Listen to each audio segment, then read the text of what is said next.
नमस्कार, बहुत स्वागत है आपका। मैं हूं आपके साथ सुमित झा। आप देख रहे हैं रिपब्लिक भारत का डिजिटल प्लेटफॉर्म। ऑपरेशन सिंदूर के तहत हमने पाकिस्तान के अंदर घुसकर आतंकी ठिकानों को तबाह किया। 9 आतंकी ठिकानों को तबाह किया, जिसके बाद पाकिस्तान की तरफ से हिमाकत की गई, पाकिस्तान की तरफ से ड्रोन भेजे गए, लेकिन उस हमले का भी करारा जवाब मिला। एक एक ड्रोन को हवा में ही हमने नष्ट कर दिया। जो भी पाकिस्तान की तरफ से हमला किया जा रहा था वो हवा में ही नष्ट हो रहा था, और भारत के किसी भी शहर में, भारत की में कहीं भी 1 इंच जमीन पर भी कोई नुकसान नहीं पहुंचा। और उसके पीछे वजह S-400 डिफेंस सिस्टम और आकाश तीर, जो भारत की सुरक्षा को अभेद्य बनाता है। और अब खबर है कि S-400 जो 2 यूनिट्स बाकी है डिलीवरी के लिए, रूस ने कह दिया है कि हम 2026 में आपको बाकी 2 यूनिट्स भी दे देंगे। 5 यूनिट्स की डील हुई थी 2018 में और 3 यूनिट्स मिल चुकी हैं, जिसने हमारी रक्षा की और पूरे भारत को एक अभेद्य किला की तरह बनाए रखा। अब बाकी 2 यूनिट्स 2026 में आ जाएंगे। जाहिर है, इस खबर को सुनने के बाद पाकिस्तान और चीन खास तौर पर परेशान है। क्यों परेशान है और कैसे S-400, 2 और S-400 आ जाने के बाद से भारत का जो किला है वो अभेद्य किला बन जाएगा। भारत की जो सुरक्षा है, एक मजबूत सुरक्षा घेरा S-400 के जरिए बन जाएगा। इसे समझने के लिए हमारे साथ कर्नल टी.पी. त्यागी साहब जुड़े हुए हैं इस खबर पर। बहुत स्वागत है सर आपका कर्नल साहब। जय हिंद। धन्यवाद सर। S-400 हमने देखा कैसे S-400 एयर डिफेंस सिस्टम ने पाकिस्तान की तरफ से जो भी कोशिश की जा रही थी, बौखलाहट में, फ्रस्ट्रेशन में, वो सारे ड्रोन एक एक करके मार गिराए गए। कोशिश उसकी थी कि हम तमाम गुरुद्वारों को भी निशाना बनाने की कोशिश की गई, यहाँ तक कि अमृतसर में स्वर्ण मंदिर को निशाना बनाने की कोशिश की गई। दिल्ली तक को भी सपना था कि दिल्ली तक हम पहुंच जाएं, लेकिन कोशिशें सारी नाकाम रही, क्योंकि हमारे पास S-400 जैसा एयर डिफेंस सिस्टम अब 2 और मिलेंगी। कितनी बड़ी खबर और पाकिस्तान और चीन के लिए कितनी परेशान करने वाली खबर। देखिए, S-400 का कमाल तो ये भी देखा गया कि यूक्रेन के F-16 को रशिया के S-400 ने अभी हाल में मार गिराया। और जो F-16 है, ये अमेरिका के वो फाइटर कॉम्बैट एयरक्राफ्ट हैं जो पाकिस्तान इस्तेमाल करता है। यानी कि पाकिस्तान को ये समझ में आ गया कि जिन F-16 को वो अवैध समझता था, अब वो S-400 से गिराए जा सकते हैं। ये और S-400 हिंदुस्तान के पास ऑलरेडी 3 यूनिट है, 2 यूनिट और आने वाली है। रशिया ने कोविड की वजह से थोड़ा डिले हो गया, मगर अब कहा है कि जनवरी 25 में और जनवरी 26 में और अगस्त 26 में बाकी 2 यूनिट भी दे दी जाएंगी। और इसमें खाली S-400 नहीं है सर, S-400 की ताकत 100 गुना ज्यादा बढ़ जाती है जब S-400 सिस्टम को इंटीग्रेट किया जाता है।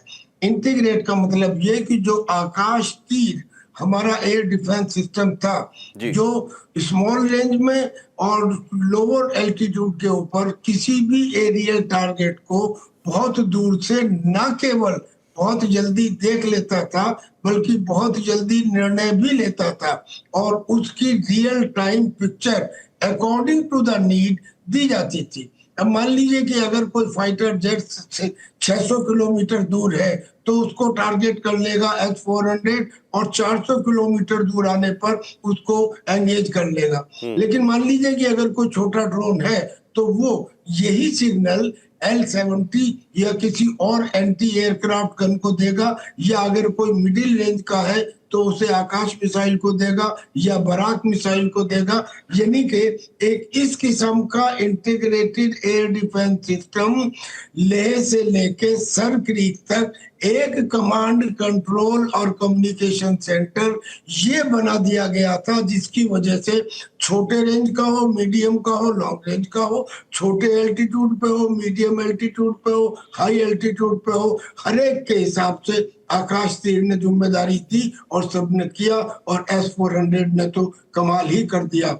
S-400 का एक तो नतीजा ये तो सबने देखा कि जैसे मोहम्मद में भावलपुर में कैसे कैंप को तबाह किया, ये भी सबने देखा कि नूर खान में कैसे तबाह किया। मगर आज उसकी तस्वीर इनडायरेक्टली तब पता लगी जब S-400 के द्वारा भोलारी एयरफील्ड के ऊपर किए गए हमले में कितना नुकसान हुआ होगा कि पाकिस्तान को आज उस पूरे एयरफील्ड को त्रिपाल से ढकना पड़ा ताकि सैटेलाइट में उसकी तस्वीरें ना आ जाए।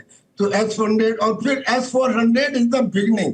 हिंदुस्तान अब केवल ये नहीं है कि साहब रशिया ने हमको S-400 दे दिया और हम उसके ऊपर कनात कर लें। एक शेर है कि तू ही नादा चंद कलियों पर कनात कर गया, वरना इस गुलशन में इलाजे तंगिए दामा भी है, यानी कि रूम फॉर इम्प्रूवमेंट। हमने खुद अपना एक प्रोजेक्ट कुश बनाना प्रारंभ कर दिया जो इजराइल के आयरन डोम से और S-400 से भी कुछ मायने में बेहतर साबित होगा। ये भी लॉन्ग रेंज का है। और इतना ही नहीं, अब तो रशिया ये कह रहा है हिंदुस्तान से कि हम S-500 पे जॉइंटली काम करें। अब कल्पना कीजिए, ये बड़ी बात है और इसी पर मैं आ रहा था। और अभी जब कुछ दिन पहले अजीत डोभाल गए थे इसी डील को लेकर, डिलीवरी को लेकर, कहने की आप इसकी डिलीवरी थोड़ी पहले करवाइए और जल्दी करवाइए, तो अब बयान आ गया। Deputy chief of mission Roman Babushkin हैं, उन्होंने कहा कि हम दे देंगे, और साथ ही साथ कहा कि हमने सुना है कि बहुत शानदार काम S-400 के जरिए हुआ है। तो रूस को भी पता है कि क्या काम हुआ है S-400 का और कितनी कुशलता से काम किया गया। कोई सवाल ये नहीं है, पाकिस्तान को अमेरिका भी हथियार देता रहा है, और आज से नहीं, 65 और 71 में भी। लेकिन उन हथियारों या टैंक, जिन टैंकों की बात हम करते हैं कि आज भी अमृतसर या तरन तारण में वो अमेरिकी टैंक रखे हुए हैं, पैटर्न टैंक, तो हथियार अमेरिका या रूस या चीन कोई बड़ा देश किसी को दे दे, लेकिन सवाल है कि उसको कितनी कुशलता से हम इस्तेमाल कर रहे हैं, इस पर भी निर्भर है। तो भारत ने एक तरह से S-400 को, और जैसे आपने कहा कि इंटीग्रेटेड करके आकाश तीर के साथ हमने जिस तरह से इस्तेमाल किया, रूस को एक भरोसा बढ़ा है कि नहीं साहब, अब भारत के साथ मिलकर हम S-500 पर काम क्यों ना करें। जी बिल्कुल बिल्कुल, आपने बिल्कुल सही कहा। अगर हम अमेरिका से कोई हथियार लेते हैं तो हमें उसकी टेक्नोलॉजी नहीं मिलती।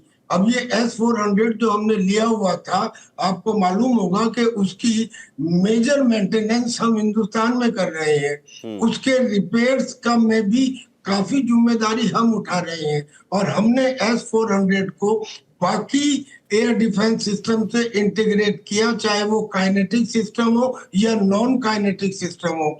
और उस इंटीग्रेशन की वजह से S-400 के इतने ब्यूटीफुल रिजल्ट्स आए कि रशिया ने अपने लोगों को, जिन्होंने S-400 के ऊपर काम किया है, उन्हें करोड़ों रुपए का इनाम दिया। तो उनको ये यकीन हो गया कि हिंदुस्तान में कैपेबल लोग हैं, साइंटिस्ट हैं और फौज के लोग हैं जो हमारे सिस्टम को उसकी क्षमता से भी अधिक बेहतरी से यूज कर सकते हैं। लिहाजा उन्होंने ऑफर दिया कि हम S-500 के ऊपर भी जॉइंटली काम करना चाहते हैं।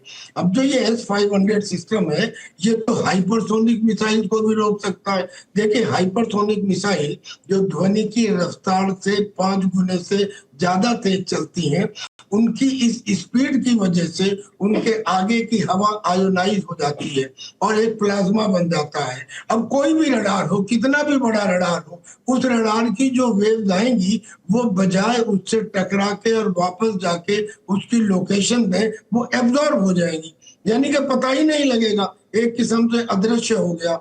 उन हाइपरसोनिक को सिस्टम को भी तबाह कर सकेगा ये S-500। इतना ही नहीं, जो अर्थ के लोअर ऑर्बिट में सैटेलाइट्स हैं, उन सैटेलाइट्स तक को भी तबाह करने की क्षमता S-500 रखता है। अब मान लीजिए हमारे पास S-500 आ जाता है, उसके बाद में फिर हम चाइना और पाकिस्तान, ये दो हमारे एडवर्सरीज हैं, हम दोनों को एक साथ कंट्रोल कर सकते हैं। और इतने का भी दरअसल में रुकना तो कहीं है ही नहीं, ये तो एक कंटिन्यूअस राइजिंग स्पाइरल है जो कभी ना खत्म होने वाली एक श्रृंखला है। इसमें अब हमने कुछ प्रोजेक्ट के ऊपर भी काम शुरू कर दिया। देखिए, जो आयरन डोम है इजराइल का, उसकी रेंज क्या है? 70 किलोमीटर। जो अमेरिका का पेट्रोइट है उसकी रेंज क्या है? 110 किलोमीटर। अब जो हम ये कुछ बनाने वाले हैं इसमें 3 रेंजेस हैं, यानी कि 150 किलोमीटर, 250 किलोमीटर, 350 किलोमीटर। और खास बात ये कि जो 250 किलोमीटर वाला वर्जन है इस कुछ मिसाइल का, वो S-400 से भी बेटर है। क्यों? क्योंकि ये जब मरीन में इस्तेमाल किया जाएगा तो ये anti ship ballistic missile, cruise missile को छोड़ दीजिए, बाकी मिसाइल को छोड़ दीजिए, जो क्रूज मिसाइल, जो बैलिस्टिक मिसाइल है, ये उनको भी नष्ट कर पाएगा। तो कहने का मतलब ये है कि development now, because make in India is growing, तो हम नए नए डेवलपमेंट कर रहे हैं। और वेरी सून, वैसे तो आ ही चुके हैं, लेकिन very soon we will come in parallel with the super powers, so called super powers. बिल्कुल, और उसमें हमारा लक्ष्य कर्नल साहब ऑफेंसिव पर ही नहीं है, हमारा लक्ष्य डिफेंसिव को भी हम मजबूत बनाएं। और जो हमने देखा पाकिस्तान के खिलाफ, हमने ऑफेंसिव अटैक भी किया, चुन चुन कर आतंकी ठिकानों को तबाह किया, लेकिन डिफेंसिव की बात आई तो फिर उसमें S-400 आकाश तीर ने कमाल कर दिया। तो ज़रूरी है कि हम अपने सुरक्षा भी मजबूत करें। और जो मेहरानगढ़ का किला माना जाता है कि सबसे अभेद्य किला है मेहरानगढ़ का, ठीक उसी तरह का हमने अभेद्य सुरक्षा बनाने की कोशिश शुरू की 2018 में ही, और अब ये S-500। लेकिन सवाल यहाँ पर यह है कि S-400 5 यूनिट, 2 यूनिट और आ जाएगी, क्या और भी ज़रूरत है?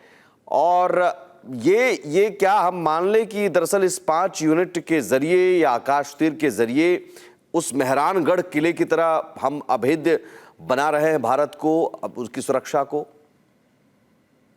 नहीं, वर्तमान स्थिति में हमारे पास जो S-400 है, या तो हाशीमारा में तैनात है यानी कि अगेंस्ट चाइना, या अंबाला में तैनात है यानी कि अगेंस्ट पाकिस्तान।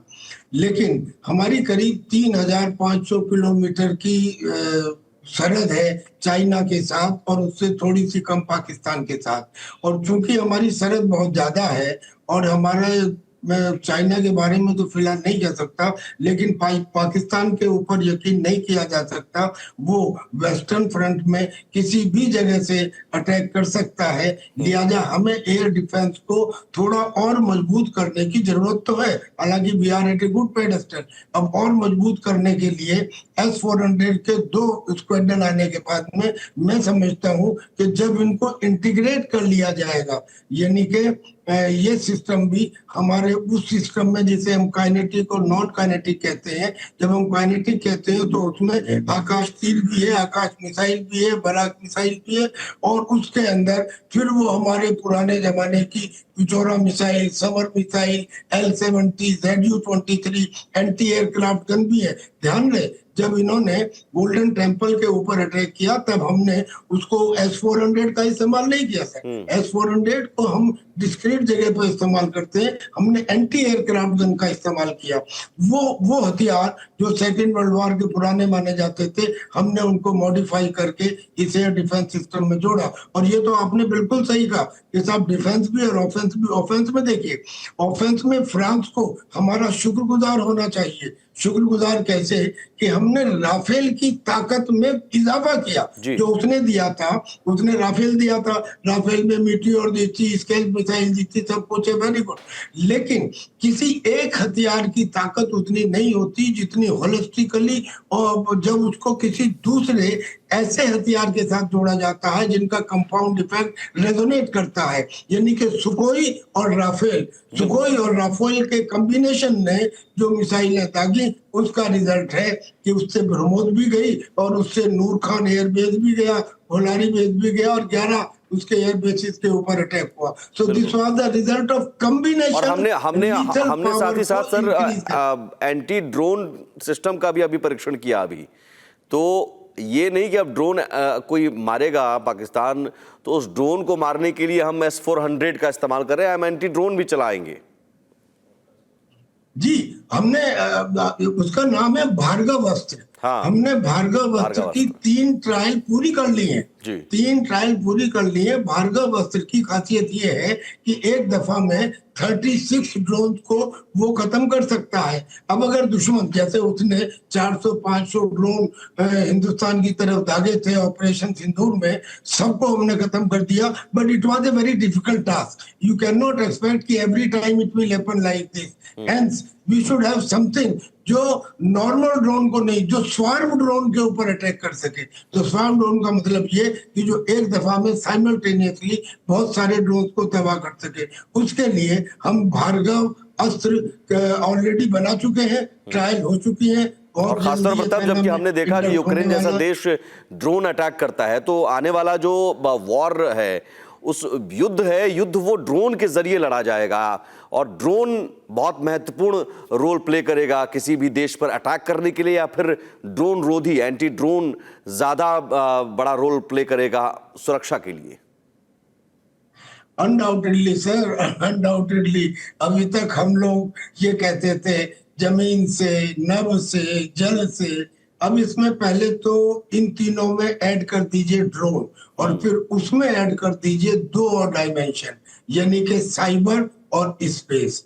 ये सभी चीजें, चाहे यानी कि इसमें आर्टिफिशियल इंटेलिजेंस हो या और चीजें हो। अब ड्रोन के अंदर आर्टिफिशियल इंटेलिजेंस का इस्तेमाल, जो यूक्रेन ने ड्रोन इस्तेमाल किए, उसमें अमेरिका की मदद से उनको आर्टिफिशियल इंटेलिजेंस से ऑपरेट करने की क्षमता आई। छोटे छोटे ड्रोन, $4000 उसकी कीमत, और उसने जो नुकसान पहुंचाया वो बिलियंस ऑफ उसके जो TU-22 या TU-95 बॉम्बर थे, लॉन्ग रेंज न्यूक्लियर बॉम्बर, उनको नुकसान पहुंचाया।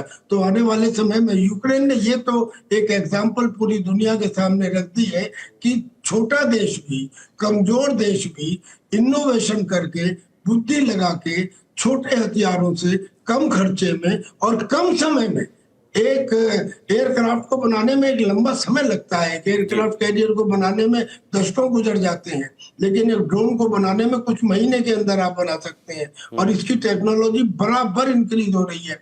पहले ड्रोन को केवल इंटेलिजेंस, रिकॉग्निशन, लेकिन कर्नल साहब, हम हर लिहाज से तैयार हैं। ये है S-400 हमारे पास 3 है, 2 और आ रही हैं। एंटी ड्रोन हमारा सिस्टम तैयार है, 3 ट्रायल हो चुका है भार्गवास्त्र का भी। तो हम हर तरह से तैयार हैं और इस सुरक्षा को और अभेद्य बनाने के लिए 2026 तक हम जो 2 यूनिट आ जाएगी, तो ये सुरक्षा और अभेद्य हो जाएगी। और ऑफेंसिव के लिए तो हमारे राफेल हैं ही, सुखोई हैं ही, MiG-29 के है ही। बिल्कुल ठीक कह रहे हैं सर आप।